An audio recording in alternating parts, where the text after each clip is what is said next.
And on to our next story. When you think of the 90s, you tend to think of popular shows such as Power Rangers, Simpsons, and other very famous TV sitcoms that were associated with the 90s.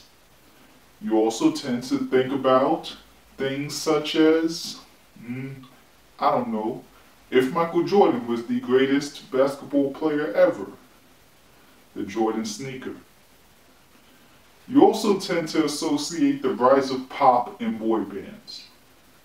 In fragrances during the 90s, there were only a few couple of major powerhouses that really went around.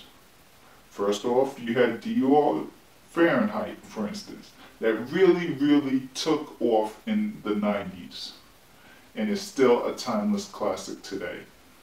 You also had other timeless scents like Leau. Well, today we are taking a look at another offering from a 90s powerhouse, but this is not the fragrance from the 90s. No.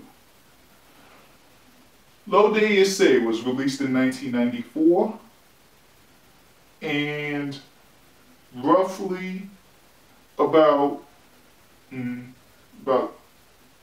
a decade and a half later, they decide they want to release a flanker to Leau that is outside of their annual summer editions or their sport.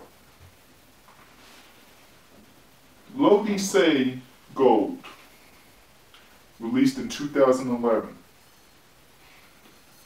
With basketball season gearing up, we are going to go ahead and tell you, the fragrance consumer, if Gold Absolu should be drafted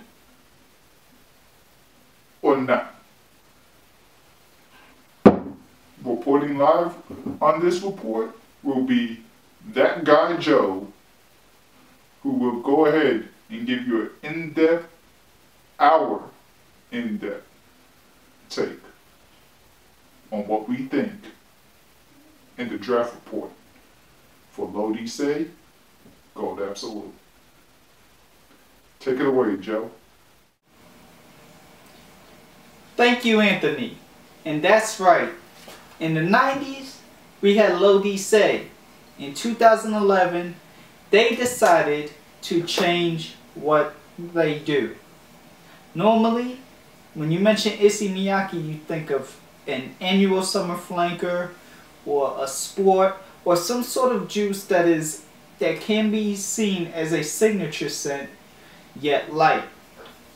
With this Gold Absolu, they decide to go against their comfort zone, step out and really try to show some sort of versatility within the house. Did they succeed? Let's find out. Gold Absolu to some can be seen as a synthetic cinnamon mess. To others, it could be seen as very pleasing and a nice change of pace to what is the lemon yuzu citrus musk scent that is the regular Leau. This was released as a limited edition right before Christmas. This is pretty much cinnamon, wood with mandarin going through and through and through the fragrance. Now the mandarin is not a sharp mandarin. It's not a tangy mandarin. But it is a mandarin that is pronounced enough to give the scent some sort of freshness. It's almost a remix or a retake. But instead of using yuzu, they went ahead and they used another citrus in the mandarin orange. This mandarin orange, when you first spray it on your hand, you get mandarin orange and cinnamon. The cinnamon is what you smell from the beginning of the fragrance to the end. Some of the key attributes for this fragrance are projection, longevity, Projection and longevity are actually handled pretty well with this scent. And it might be because of the cinnamon spice that it has. But this scent actually lasts. And people who have been around that Scent Scouts tested to see who would enjoy this fragrance, we actually found more favorable and positive remarks than negative. Actually, here at Scent Scouts, we have yet to receive any negative remarks. This won't be the wow factor, but if you're looking for a cinnamon, woody, fall time scent, this could be a solid option to at least look at. It hurts this fragrance and hurts the stock of this fragrance in the draft, in our opinion, is the fact of its limited availability. It is not highly known and highly regarded. It hasn't had many highlights. It hasn't been on the scene compared to its other teammates such as Sport in the Summer Series and even the regular Leau. This, unfortunately, the only way you could get access to this is via Amazon or eBay or one of your online places like that. Maybe Fragrantica or FragranceNet, but I highly doubt it.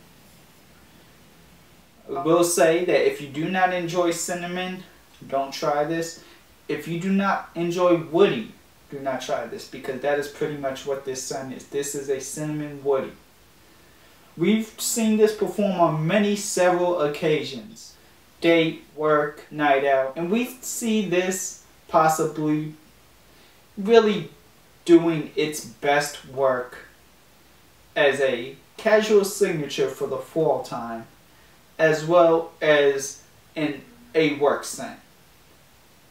Can't really say this sets the mood, sets the autumn mood when it comes to an actual romantic situation. Okay.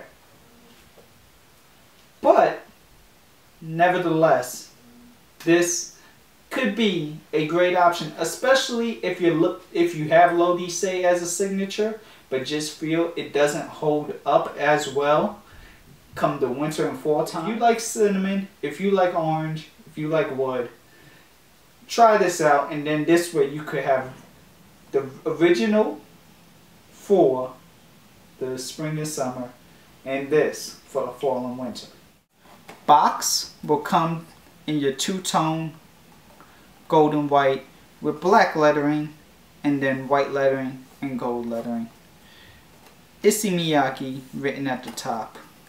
Again, this is only comes in 100 mils. Nevertheless, it's still a great one. And just so you can see, limited edition.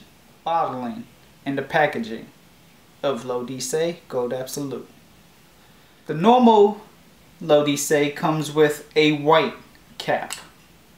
This one, as you can see, is of clear hard plastic. You have your bottle, which is pretty identical. The only difference is now everything about it is gold. You see Leau pour on Issey Miyake. Nothing on the back, just like any of their other bottles. And then you have your information right there as well. Has everything. Gold Absolu, Eau de Toilette concentrate. This is not a perfume, but it is a heavily concentrated Eau de Toilette. Sprayer is pretty decent. It's pretty much like any other Leau sprayer. And it sprays really kind of like a line, like a laser. And off this spray, you already smell a lot. You smell it, you feel it. Cinnamon lovers will enjoy it. Cinnamon haters will cringe. But overall, it is a very pleasing Mandarin cinnamon. Again, here at Scent Scouts, we try to bring you the latest and the new and the exclusive. This has yet to be mentioned or covered at all through the media. So this, we are happy to say, is an exclusive report brought to you by Anthony Cumberland and that guy Joe with Scent Scouts Network.